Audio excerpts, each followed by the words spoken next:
चलो भाई पढ़ो। मोक्षमार्ग प्रकाशक पृष्ठ क्रमांक 16। ऐसा ही आत्मानुशासन में कहा है, प्राज्ञः प्राप्त भक्तलोक स्थिति प्रास्तासः प्रतिभापराः प्रशमवान् प्रागेव द्रष्टोत्तरा प्रायः प्रश्नः सह प्रभु परमनो हारि परा निन्दया रूया धर्म कथां गणी गुणनिधि प्रस्पष्ट मेष्ठाक्षर। जड़ न सींची और पेड़ों को क्या बोलते, पत्तियों को, फूलों को खूब सजाया, उससे क्या फ़ायदा हुआ? भाई महाविद्यालय में पढ़ने आप इसलिए तो आए थे कि आप संस्कृत के विद्वान बनेंगे और मूल भाषा में आचार्यों से बात करेंगे। प्रयोजन तो यही था, वो तो हुआ नहीं। फिर मुफ्त का आचार्य तो करने से क्या फ़ायदा? नहीं, मैं किसी के टोंट के लिए नहीं कह रहा हूँ, ये आपके निरीक्षण के लिए, आत्मनिरीक्षण के लिए समय है। और आपको तो अब जो है सो गई, पर आपके जो छोटे भाई हैं आप उनको ये बात सिखा सकते हैं, समझा सकते हैं कि भैया वही समय है जब आप जितना संस्कृत पढ़ लेंगे वही आपको जीवन भर काम आएगी। उसका तो संस्कृत पढ़ने का अवसर तो नहीं होता है। और सेकेंड ईयर वालों से तो मैं फिर से कहना चाहता हूँ, फाइनल वालों की तो जैसी है सो वैसी हो ही जाएगी, नैया पार हो ही गई। पर सेकेंड ईयर वालों के लिए तो अभी 2 साल पूरे हैं। अभी तो समझ लो उन्हें जैन दर्शन पढ़ना शुरू किया है। तो अगर उन्हें अपनी कमी दिखती है तो ईमानदारी से 2 साल हैं उनके पास। तो कोई कारण नहीं है कि श्रम करें तो उसमें उसका रिजल्ट ना दिखे, परिणाम ना दिखे, अतिशय है ना। तो ये आपको विशेष रूप से ध्यान रखना चाहिए कि आप जिस प्रयोजन के लिए आए उस प्रयोजन की पूर्ति ना हो तो फिर तो कोई फ़ायदा नहीं है। ऐसी चतुरता तो सब जगह हो जाती है, कोई दूसरे कामों में चतुरता सही और कोई फील्ड में चतुरता, वो तो आप जहाँ भी रहो वहाँ हो जाती है, ऐसी कोई ख़ास बात नहीं है। वो तो एटमॉस्फेयर और मौका मिलने की बात है। यहाँ आपने दूसरे कामों में चतुर हो गए और अपने काम में मूर्ख हो गए, माने हम यहाँ सफलता का पैमाना किस बात को माने? विद्यार्थी जैन दर्शन का विद्वान है, विद्यार्थी संस्कृत का विद्वान है, यही तो इसकी सफलता का पैमाना है। और ये 2 चीज़ें नहीं आ और फिर बाकी सब दुनिया भर की चीज़ें हैं, उससे क्या मतलब है? समझे गायक, गायक तुम तो चतुर हो काये भये मतिही। चलो पढ़ो, वापस पढ़ो। अब तो छोड़ दो, अब तो का फायदा।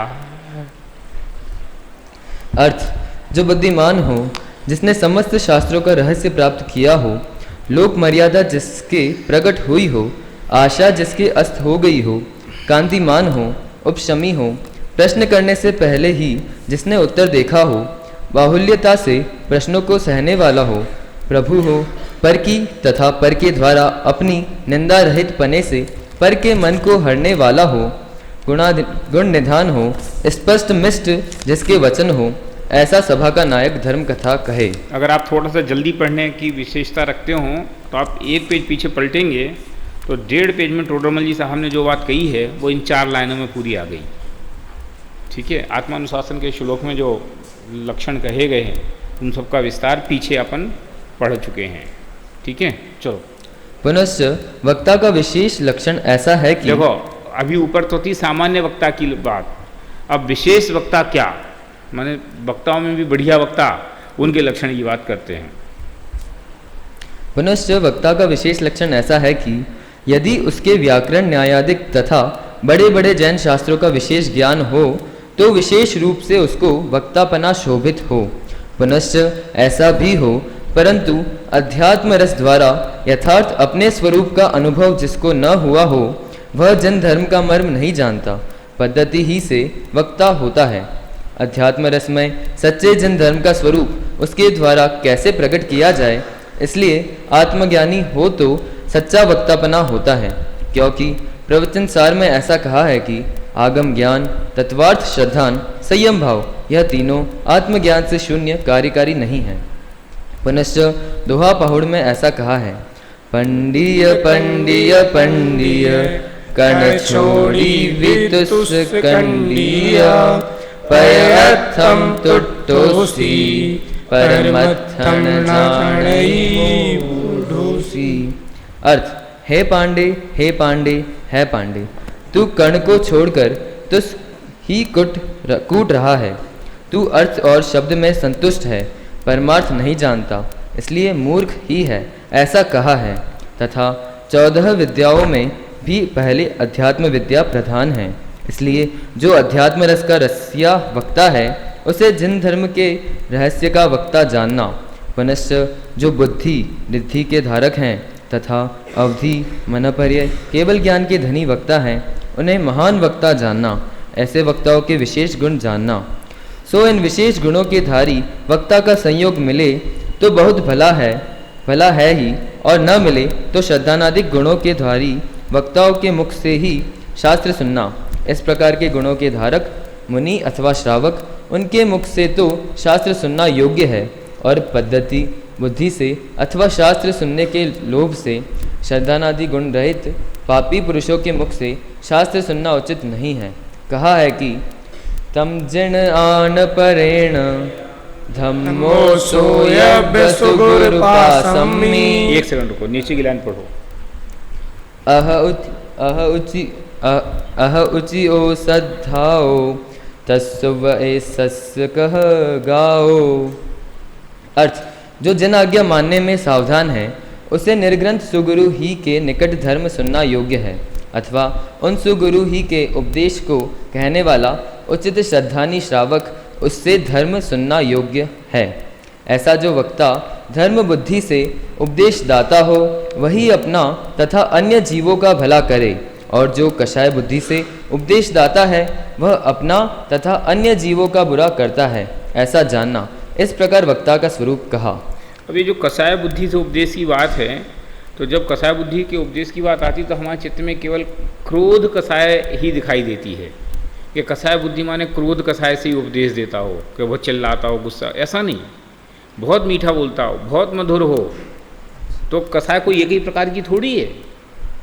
कषाय लोभ भी है, कषाय मान भी है, कषाय माया भी है, और ये तो बड़ी कषाय हैं।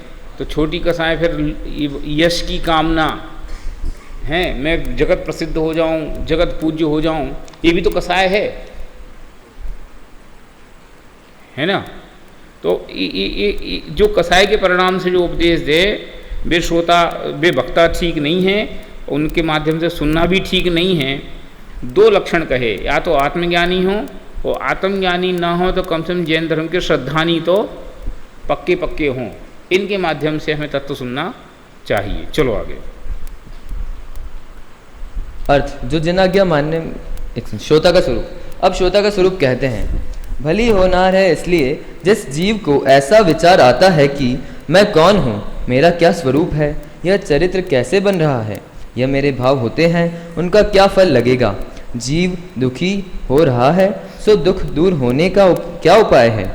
मुझको इतनी बातों का निर्णय करके कुछ मेरा हित हो सो करना, ये श्रोता का मूलभूत लक्षण है।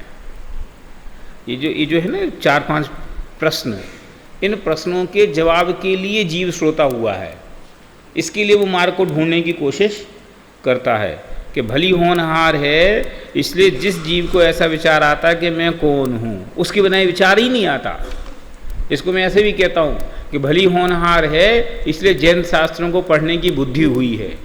भली होनहार है, इसलिए स्वपर का भेद विज्ञान की ओर दृष्टि दौड़ती है। भली होनहार है, इसलिए अध्यात्म शास्त्र रुचते हैं। ये भी तो होनहार के परिचायक हैं।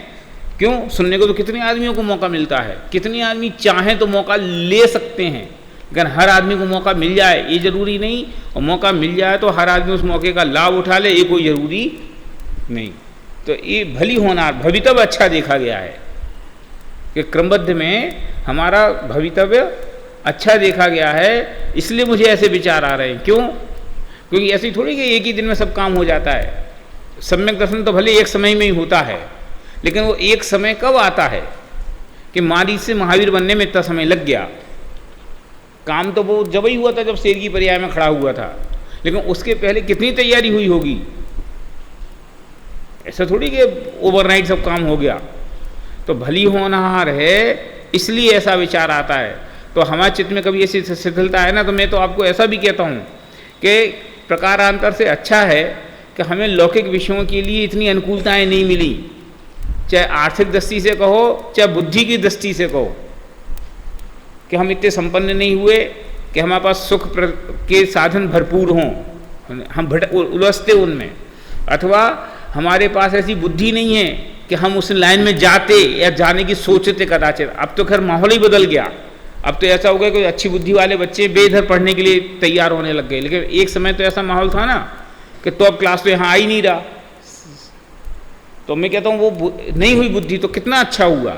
नहीं, अगर फर्स्ट डिवीजन आ गए होते अथवा 90% से ऊपर आए होते तो ना हम आने की इच्छा करते ना हमारे घर वाले भेजने की इच्छा करते। तो भली होनहार है। अब ये तो ऐसी पंक्तियाँ कि उनको आपको जितना लंबाना उतना लंबाओ। भली होनहार है इसलिए ऐसा विचार आता है कि मैं कौन हूँ, अपने कल्याण का विचार आता है कि निर्णय तो करूँ कि मैं हूँ कौन, इसके बिना ये विचार नहीं आता। उसके बिना तो ये पंचेंद्रिय के विषयों का विचार आता है, उसके बिना तो पंचेंद्रिय के विषयों में ही आचार्यत्व करने का विचार आता है। लोगों के जो विचार के स्तर है अथवा लोगों की जो चर्चाओं का स्तर है वे भी आप देखो। कदाचित कभी आप लोग ऐसा करना हो ना तो बिल्कुल आप चुपचाप शहर को कहते ना एक पर्यवेक्षक बन के देखो। सिटी बस में जाओ, आप बैठे हो तो आपकी सीट के आसपास के लोग जो बातें कर रहे होंगे उन बातों का स्तर क्या होगा। ठीक है, आप किसी स्कूल में जाओ, कोई कक्षा में बैठ जाओ तो विद्यार्थी आपस में जो बातें करते हैं अपने फ्यूचर के लिए, आपस की कोई भी बातें करते हैं, उनका स्तर क्या होता है। यूनिवर्सिटी घूमने जाओ, कोई स्पोर्ट कॉम्प्लेक्स में जाओ तो लोग जो बातें करते हैं उन बातों का दायरा कितना होता है। सोचो कि सिवाय इसके कि तेरी उखाड़ इसकी पछाड़ हैं कि भैया आज इसको ऐसा हो गया, कोई को 2 रुपये ज़्यादा मिल गए कि 2 रुपये कम मिल गए, उसी में आदमी की सारी बातें चल जाती हैं। कि किसी ऑफिस में राजनीति की बातें हो रही होंगी, किसी में कुछ हो रहा होगा, किसी में कुछ हो रहा होगा। इसके अलावा क्या होता है। एक सिंपल ऑब्जर्वेशन की बात कर रहा हूँ, माहौल के ऑब्जर्वेशन की। वहाँ ये बातें क्यों नहीं होती? क्यों? क्योंकि भली होनहार नहीं है। भली होनहार हो तो ये विचार आए, और नहीं होए तो फिर वो लौकिक बातों में उत्साह आता है, वो मन से बहुत तो चला जाएगा। वो बात बहुत कहने में औपचारिक दिखती है कि अरबों रुपए खर्च करके भी वो एक समय को लौटाया नहीं जा सकता, लेकिन बात तो यथार्थ ऐसा ही है। मैं कहता हूँ जो समय निकल गया, चाहे तुम्हारा चाहे हमारा चाहे किसी का, किस कीमत पे वापस आएगा। बुद्धि के एंगल से भी देखो, समझ लो आज मैं कोई चीज़ याद करने की कोशिश करूँ तो आज से 10 साल पहले जो हम याद करने की कोशिश करते तो आज में और उसमें कितना फ़र्क आ गया। आप जिस उम्र में हो अभी, उस उम्र में जैसे जितने जल्दी पढ़ सकते हो या याद कर सकते हो, अपने शोक्ष में वैसी अब चीज़ें नहीं बैठती। तो काल तो निकल गया ना। अब तुम सोचे यार अब हम याद कर लें, अब हम पढ़ लें, तो नहीं होता। जिस समय में जो चीज़ होती है वो उसी समय में हो सकती है, उसके आगे पीछे के समय में सामान्यतः नहीं होती है। होती है तो बहुत पुरुषार्थ से होती, बहुत कष्ट साध्य होती है। असंभव तो दुनिया में कुछ नहीं होता, लेकिन एक सहज प्रक्रिया होती है ना। तो मैं कौन हूँ ये विचार किसको आए कि भवितव्य जिसकी अच्छी हो। अब इसका उल्टा सोचो कि जो ऐसे एटमॉस्फेयर में भी आ गया, इतने बढ़िया वातावरण में भी आ गया, अरे यार क्या पढ़ रहे, का स्कोप है, फ्यूचर में क्या करेंगे, टीचर बन जाएंगे कि बीएड कर लेंगे कि किसी प्राइवेट संस्था में नौकरी कर रहे होंगे, हैं कि क्या करें, मेरे पास कोई दूसरा रास्ता नहीं था, नहीं तो हम कुछ और ही करते। कोई बात नहीं, शास्त्री करने के बाद ही हम कुछ और करने की कोशिश करेंगे। ये कहा है कि बुरी होनहार हो तो ऐसा विचार आता है कि जैसे तैसे तो इस क्या बोलते उसमें से छटपटाते हुए आदमियों में से 2-4 आदमी निकल के आए, और उन 2-4 आदमियों में से जो यहाँ निकल के आ गए उसमें से भी कई को ये सूझे कि मैं क्या कर रहा हूँ, कि मैं कहाँ आके समझ लो रह रहा हूँ, कोई स्कोप नहीं है, कोई भविष्य नहीं दिखाई देता, आजीविका का कोई साधन नहीं दिखाई देता। हजारों बातें कर सकते हैं। कुछ दिन से मैं सोच रहा था कि सभी कहते कि साहब आजीविका का साधन नहीं दिखाई देती। मैं कहता हूँ अभी सर्वे करो कि अपने यहाँ से 750-800 बच्चे निकले 25 साल में, ठीक है।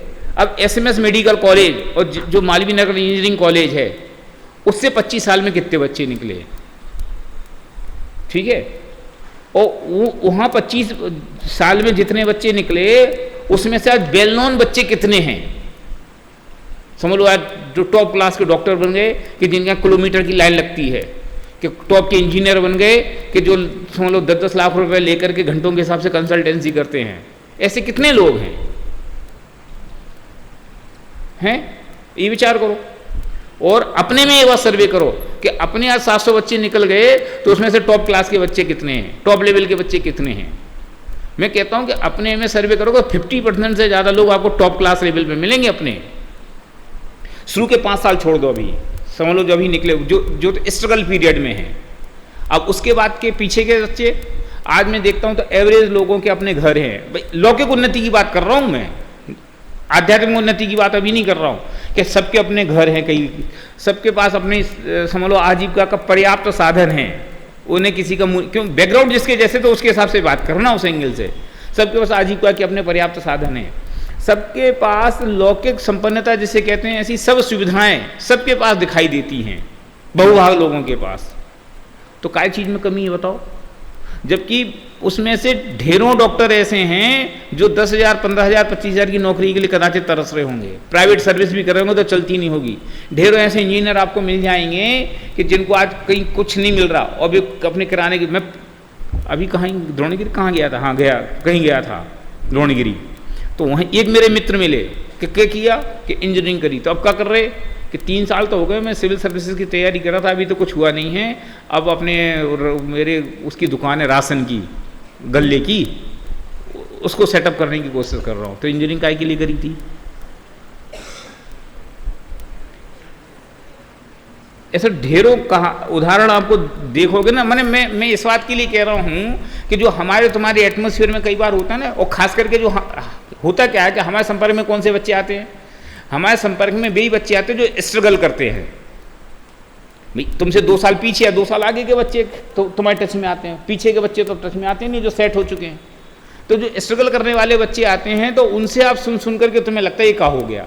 ऐसा नहीं है, 2-5 साल तो सबको सेट होने में लगते हैं, उसके बाद देखो आप उनका फ्यूचर।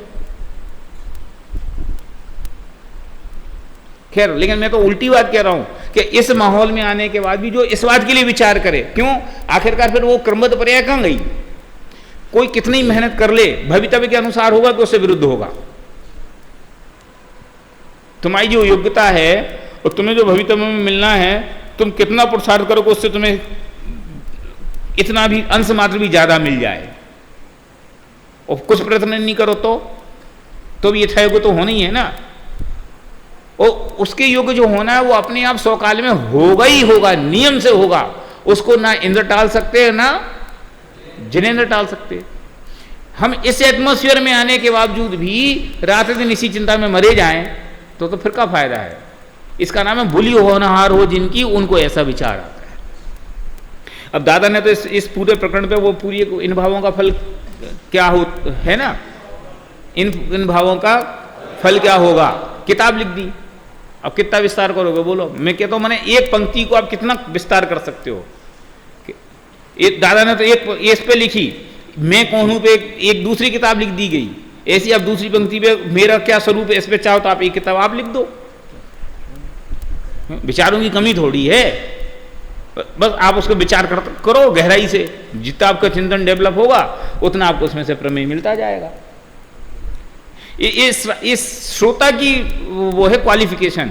श्रोता माने जो अपने हित के उपाय के लिए चिंतित है, जो अपने हित के रास्ते को ढूंढने के लिए प्रयत्न कर रहा है। तो कहीं ना कहीं जाएगा ना कोई कोचिंग में जाएगा। तो वो जिनेंद्र भगवान की कोचिंग में काय के लिए आया, जिनेंद्र भगवान के सम्मोषण में काय के लिए आया कि इन बातों से प्रेरित होकर आया कि मैं कौन हूं, मेरा स्वरूप क्या है, यह चरित्र कैसे बन रहा है, ये भाव होते उनका क्या फल लगेगा, जीव दुखी होता है सो दुख दूर होने का क्या उपाय है। थोड़ा बहुत तो अपन पढ़ लिए ना। तो मैं कहता हूं दुख दूर होने का क्या उपाय है, तो अपन को जो उपाय सारी दुनिया कर रही वो उपाय झूठा लगता है कि नहीं लगता है, और फिर हम भी उसी उपाय में चढ़ जाते हैं। जीव साधनों के होने या न होने से कहां दुखी है। संसार में 2 ही प्रकार के दुखी है। कुछ लोग तो जो साधन नहीं है उनके कारण दुखी हैं, और कुछ लोग इसलिए दुखी हैं कि उनके पास साधन हैं। कुछ होने से दुखी हैं और कुछ नहीं होने से दुखी हैं, सुखी कोई नहीं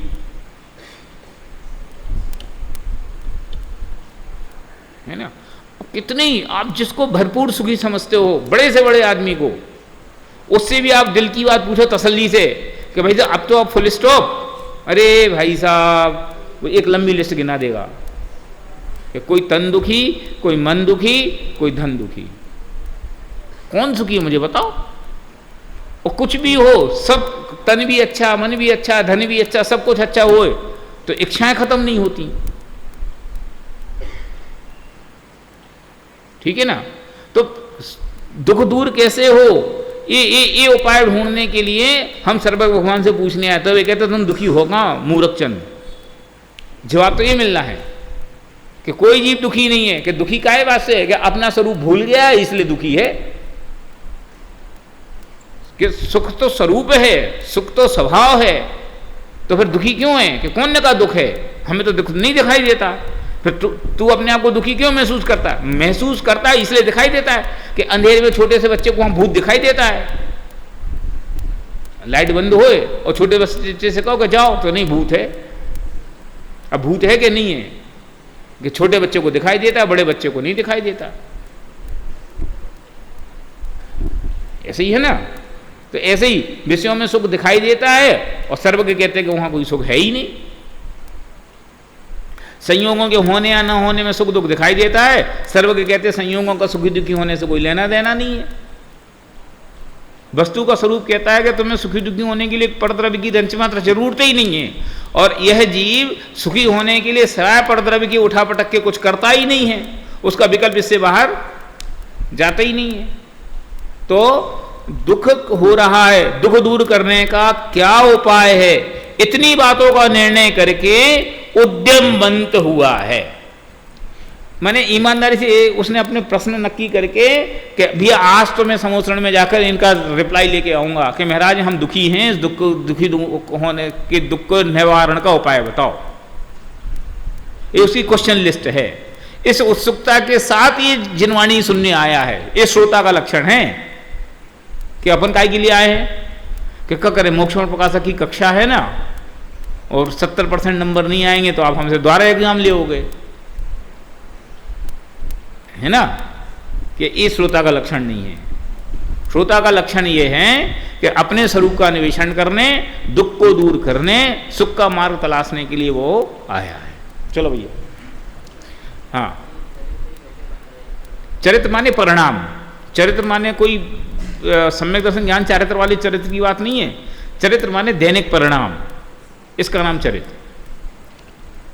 पुनश्च इस कार्य की सिद्धि शास्त्र सुनने से होती है, ऐसा जानकर अति प्रीति पूर्वक शास्त्र सुनता है। अति प्रीति को आपको जितना डिफाइन करना हो ना उतना डिफाइन करो।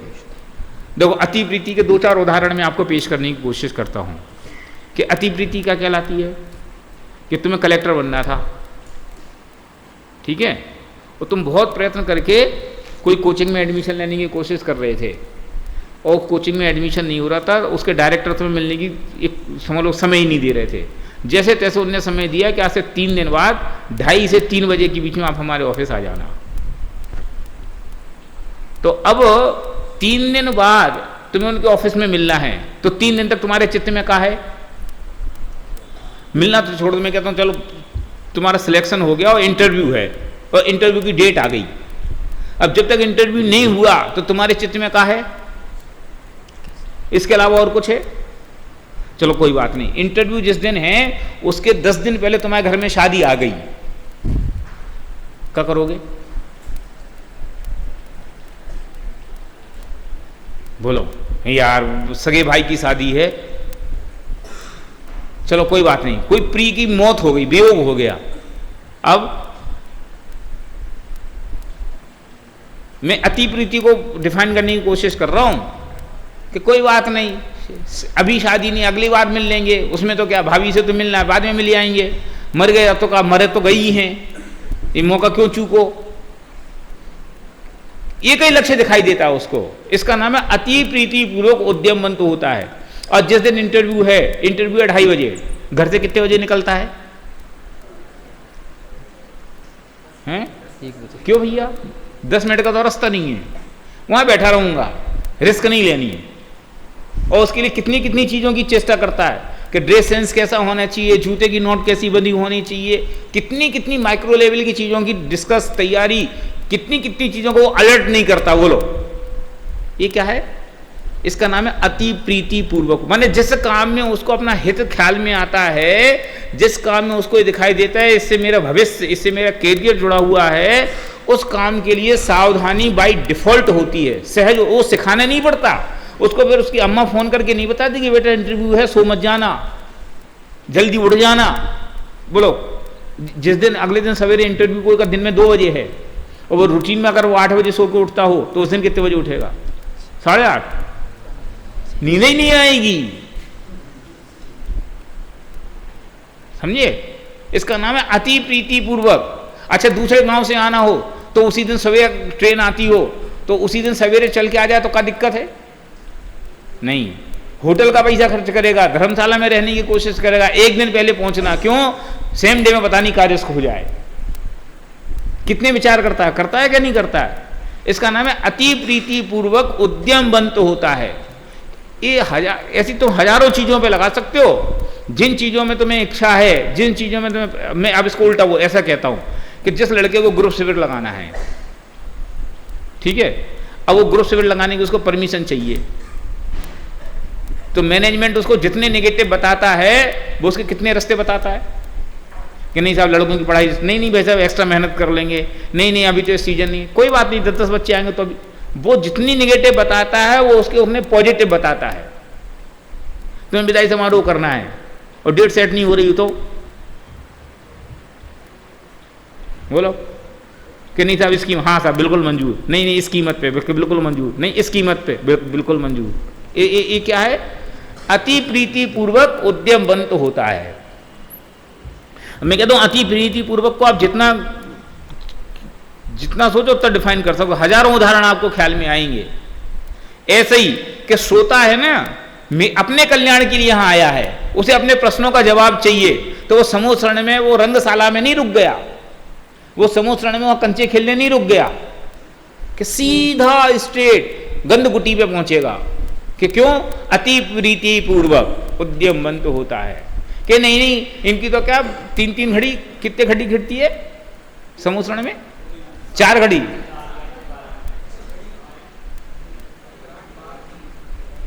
अरे हाँ जितने घंटे घिरती कि अभी तो कोई बात नहीं, अभी तो पहला सेशन है, इसके बाद का सेशन भी तो आएगा, उसमें सुन लेंगे, और कोई बात नहीं, अभी तो आज ही तो केवल ज्ञान हुआ, कल थोड़ी निर्वाण हो जाने वाला है। महावीर भगवान की आयु तो 72 साल की है, अभी तो बहुत समय है, कल सुन लेंगे, आज कम से कम थोड़ा ये डांस हो रहा है इसको देख लेते हैं।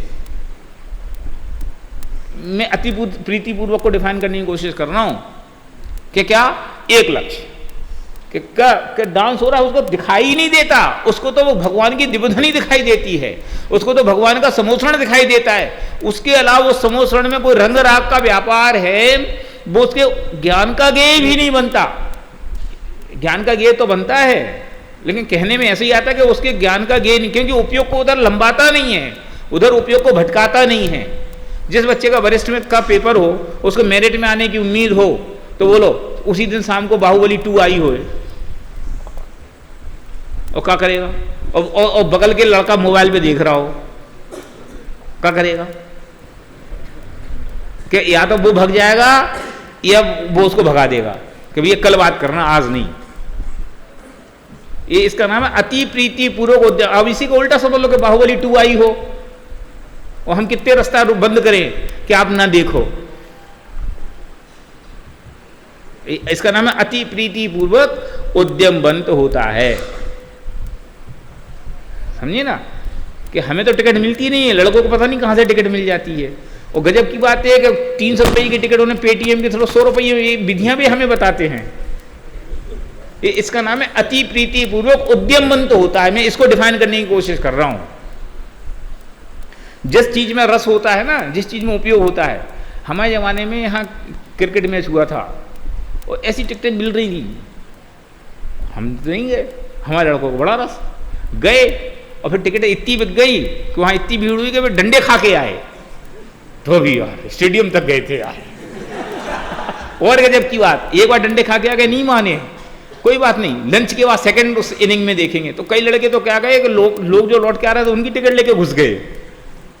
क्यों भैया, प्रयत्न करने में क्या बिगड़ता, चलो घूमे आते हैं, मिलेगी तो जाएंगे, नहीं तो। इसका नाम क्या है, अति प्रीति पूर्वक उद्यम बंद होता। अब फिर वो याद है, प्रवचन पे चले जाएगी गाड़ी, मैंने ये समझना कि वो अति प्रीति क्यों आई खड़ी हुई, क्योंकि मनुष्य भव का यही समय है, उसको वो संसार की असारता दिखाई दे रही ना, कि तहते चे थावर तन धरे, कि संगी पंचेंद्री पना कितनी मुश्किल से मिला, उसको छेड़ाले की पूरी ढाल ख्याल में है कि भैया इतनी मुश्किल से हमें ये भाव मिला है, और इसी भाव में सम्यक दर्शन होने की, समझ लो सम्यक दर्शन तो खैर नहीं कहो, सम्यक चारित्र होने की पात्रता, केवल ज्ञान प्राप्त करने की पात्रता इसी पर्याय में है, इसके बाद नहीं होगी। मुनि व्रत धारेंगे तो उसी पर्याय से जाएंगे, इसके अलावा कोई रास्ता नहीं है। तो मुझे अपना हित का मार्ग इसी में निपटा लेना है, बाद के भरोसे नहीं रहना है। इसका नाम है अति प्रीति पूर्वक उद्यमवंत होता है। अब सब विद्यार्थी अपने अपने विचारों में इस अति प्रीति को लगाना कि आप कितनी प्रीति पूर्वक उसका अध्ययन करते हो अपने विषयों का। और उस प्रीति का संबंध सिर्फ रुचि से है। आपको जिस चीज़ की रुचि है उस चीज़ के सारे रास्ते अपने आप खुलते जाएंगे, और जिस चीज़ का आपको रास्ता नहीं है, जिस चीज़ में आपकी रुचि नहीं है, कोई 10 सर का हो जाएगा, कुछ नहीं कर सकते। आपको प्रवचन सुनने की रुचि होगी तो आप प्रवचन हॉल में नहीं बैठे होगे तो भी प्रवचन सुन रहे होगे, है ना। और आपको प्रवचन सुनने की रुचि नहीं होगी तो हम यहाँ तुम्हें सर पकड़ के लाके बिठा भी दे तो भी तुम प्रवचन नहीं सुन रहे होगे। तो उसका सीधा संबंध काय बात से है, रुचि से। रुचि के अनुसार वीर्य होता है। जिस दिशा में रुचि होती है उस दिशा में पुरुषार्थ अपने आप दौड़ता है। तो अति, चूंकि उसको अपना समस्या सॉल्व करनी है, इसलिए वो अति प्रीति पूर्वक उद्यमवंत होता है। चलो भाई, ये फिर अब लंबी खिंच गई। अति प्रीति पूर्वक शास्त्र सुनता है, कुछ पूछना हो सो पूछता है, तथा गुरुओं के कहे अर्थ को अपने अंतरंग में बारंबार विचारता है, और अपने विचार से सत्य अर्थ का निश्चय करके जो कर्तव्य हो उसका उद्यमी होता है। ऐसा जो नवीन श्रोता का स्वरूप जानना। देखो, फिर आप इसमें जितनी चर्चा चाहो उतनी कर सकते हो कि भैया वो गुरु ने फिर जो मार्ग बताया, तो ऐसा नहीं कि वो झाड़े और चल दिए कि देवधनी हो गई, समोसण में हो गया, चलो अपने घर, कि नहीं, उन्होंने जो मुक्ति का मार्ग बताया है वो मुक्ति के मार्ग का निरंतर विचार उसके चित्त में बरतता है, और फिर उसका निर्धारण करके जो कर्तव्य है उसके योग उद्यम करता है, उद्यमवंत होता है। हिताहित का निर्णय करके हित की प्राप्ति और अहित के परिहार के लिए पुरुषार्थ करता है, उद्यम करता है। ये नवीन श्रोता का स्वरूप है। चलो, पुनश्च जो जैन धर्म के गाढ़ श्रद्धानी है तथा नाना शास्त्र सुनने से जिनकी बुद्धि निर्मल हुई है, तथा व्यवहार निश्चयादिक का स्वरूप भली भांति जानकर जिस अर्थ को सुनते हैं उसे यथावत निश्चय जानकर अवधारण करते हैं, तथा जब प्रश्न उठता है तब अति विनयवान होकर प्रश्न करते हैं। अथवा जी जानबूझ के अति विनयवान को खड़े कर रहे हैं। ये विद्यार्थी का पहला लक्षण है, विनयशीलता प्रथम है, अति विनयवान होकर के प्रश्न करता है। चलो, अथवा परस्पर अनेक प्रश्नोत्तर कर वस्तु का निर्णय करते हैं। शास्त्राभ्यास में अति आसक्त है, धर्म बुद्धि से निंद्य कार्य के त्यागी हुए हैं, ऐसे उन शास्त्रों के श्रोता होना चाहिए। धर्म बुद्धि से निंद कार्यों के त्यागी हुए हैं, और धर्म बुद्धि पे थोड़ा सा आपको वजन देना चाहिए कि निंद कार्य के त्यागी तो दुनिया में बहुत सारे लोग हैं, लेकिन यहाँ निंद कार्य इसलिए नहीं छोड़े हैं कि सब सरकार मारेगी, निंद कार्य यहाँ इसलिए नहीं छोड़े हैं कि समाज के लोग क्या कहेंगे, निंद कार्य इसलिए छोड़े हैं कि धर्म के विरुद्ध हैं। धर्म बुद्धि से निंद कार्यों के त्यागी हो। 5 पाप का त्याग धर्म बुद्धि से किया है, 5 पाप का त्याग उन्होंने कोई लौकिक बुद्धि से नहीं किया है। ठीक है, चलो। श्रोताओं के विशेष लक्षण ऐसे हैं, यदि उसे कुछ व्याकरण न्यायादिक का तथा बताया ना दोनों में अंतर। नवीन श्रोता तो समझ लो पहली बार आया, और दूसरे जो जैन दर्शन के गाढ़ श्रद्धानी है वे भी तो क्या करेंगे कि निर्णय हो गया, अब जब तक केवल ज्ञान नहीं हो रहा जब तक उनका क्या उपाय है कि गणधर भी समोसण में बैठ करके भगवान महावीर की दिव्य ध्वनि ही सुनते हैं, कि रिद्धिधारी मुनिराज भी समोसण में भगवान महावीर की दिव्य ध्वनि सुनते हैं, और कोई उपाय नहीं उनका, और कोई रास्ता भी नहीं है। तो निरंतर उसमें अपना उपयोग लगाते हैं। क्या इसका कोई वो लिमिट और कोई परिभाषा थोड़ी है। धीरे धीरे पुराने हो जाओगे, तुम नए कब तक रहोगे कि उपाध्याय करने समय जब तक रहोगे, जब तक नए रहोगे दूसरे आ जाएंगे तो पुराने हो जाओगे, वरिष्ठ में आती पुराने हो जाओगे।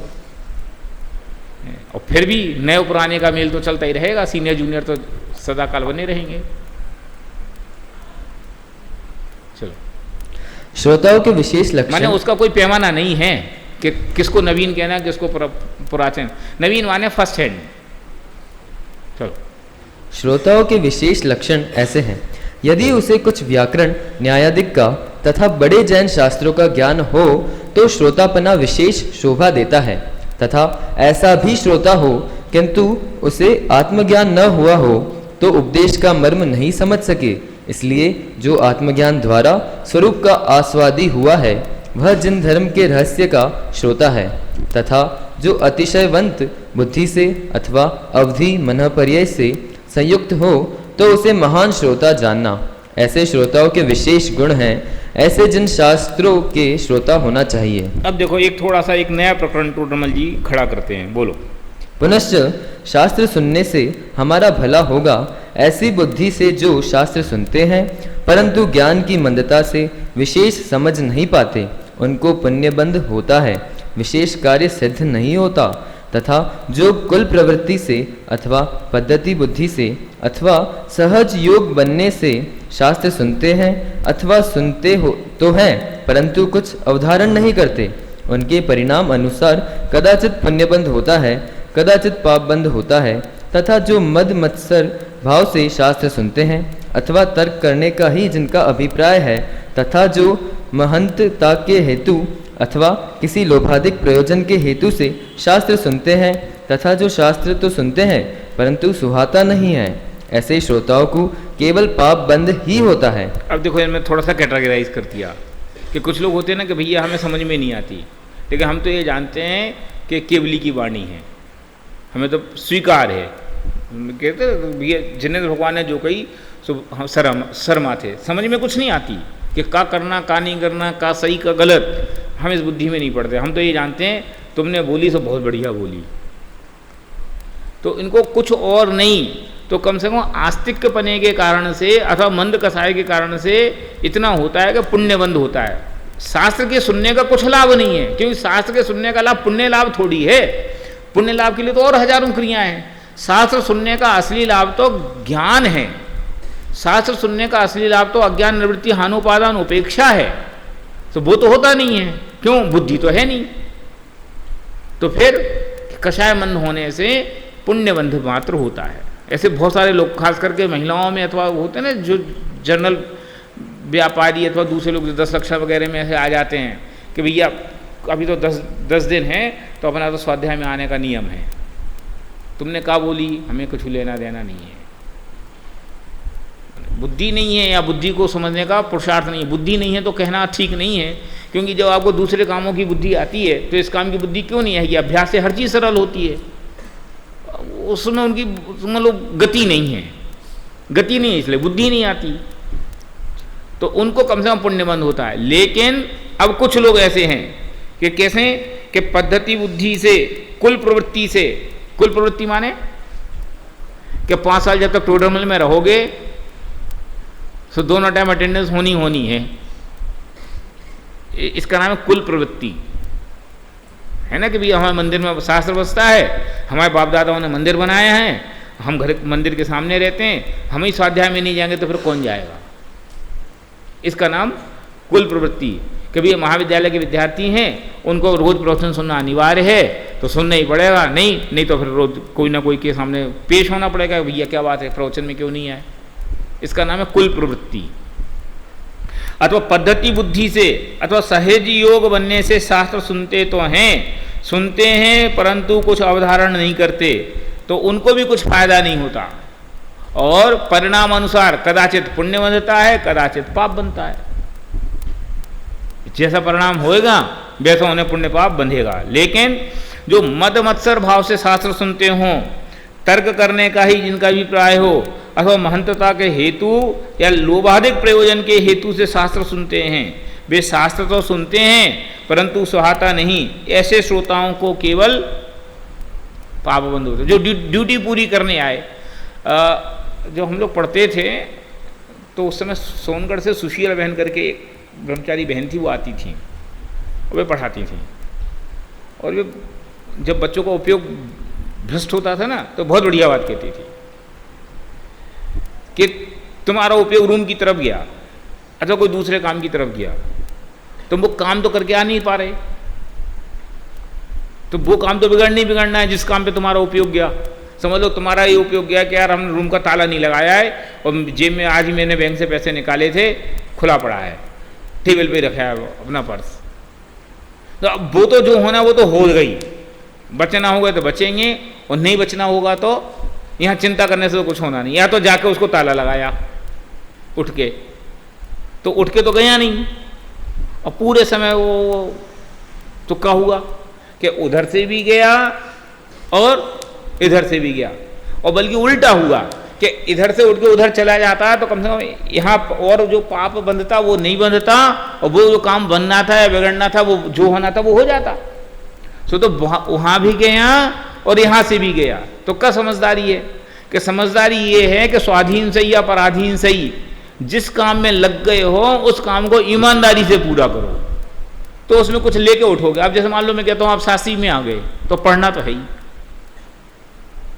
शास्त्री पूरी तो होनी है।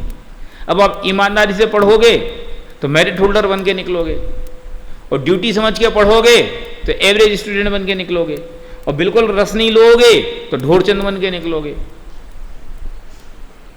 है ना।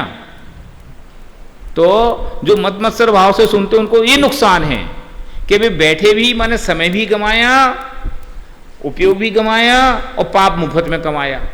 अगर यहाँ नहीं बैठते तो फिर जो करते वो करते कम से कम, पर यहाँ बैठ करके उन्होंने पाप विशेष कमाया। तो ऐसे सौदा तो उन्होंने केवल क्या बोलना चाहिए, नुकसान का ही सौदा किया, इसमें घाटे का कोई सौदा नहीं किया। चलो, ऐसे श्रोताओं का स्वरूप जानना, इसी प्रकार यथासंभव सीखना सिखाना आदि जिनके पाया जाता जाए उनका भी स्वरूप जानना। इस प्रकार शास्त्र का तथा वक्ता श्रोता का स्वरूप कहा। सो उचित शास्त्रों का उचित वक्ता होकर वाचना, उचित श्रोता होकर सुनना योग्य है। अभी उचित उचित उचित परिभाषा के अनुसार समझ लेना चाहिए। रजिस्टर तो कोई और तो लाता, अब कर लेना। फाइनल वाले जा सकते हैं, सेकेंड ईयर के विद्यार्थी रुके हैं।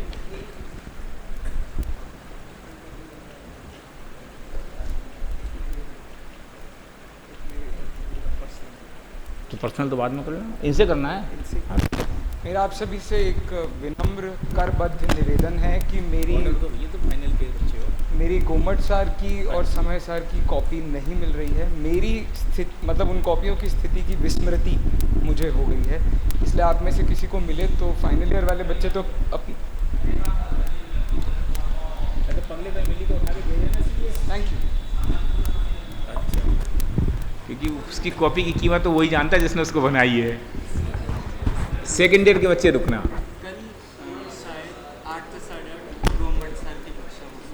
तो हमें क्या दिक्कत है? अच्छा, हमारी नहीं होगी तो हमें क्या करना? तो तुम बता दो ना।